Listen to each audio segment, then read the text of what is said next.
Okay, so our next impact or effect of September 11th was the war in Afghanistan. Um,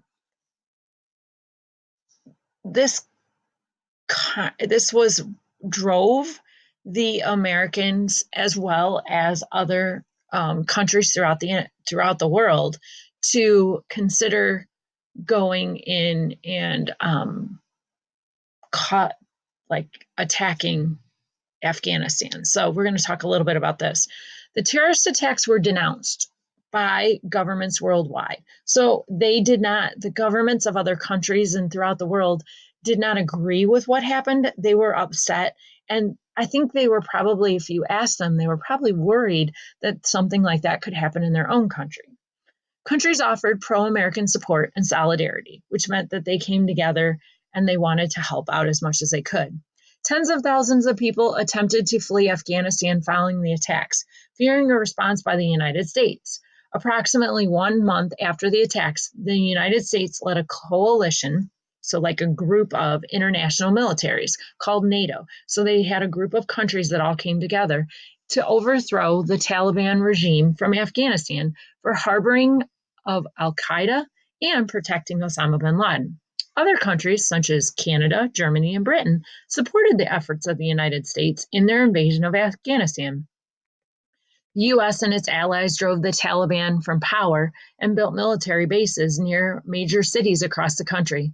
Most Al Qaeda and Taliban were not captured, escaping to the neighboring Pakistan or retreating to rural or remote mountainous regions. On May 2nd, 2011, United States Navy SEALs killed Osama bin Laden in Abbottabad, Pakistan. In May 2012, NATO leaders endorsed an exit strategy for withdrawing their forces. Unbacked peace talks have since taken place between the Afghan government and the Taliban. As of 2013, tens of thousands of people have been killed in the war. Over 4,000 NATO soldiers and civilian contractors, as well as over 10,000 Afghan national security forces, have been killed. In May 2014, the United States announced that its combat operations would end in 2014, leaving just a small residual force in the country until the end of 2016.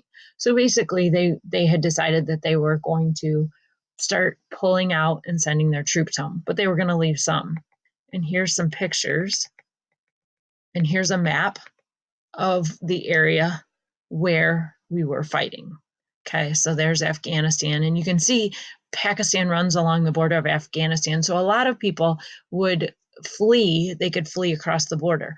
But it wasn't easy like when we go, it's not as easy in the Middle Eastern countries to go from one country to another as what it is for us to go from one state to the other in the United States. So and just FYI, Kabul is actually, just a little random note, Kabul is actually the capital of Afghanistan. So that's the impacts and the war on Afghanistan. So if you have any questions, please raise your hand and I will try to touch base and we'll figure it out together. All right.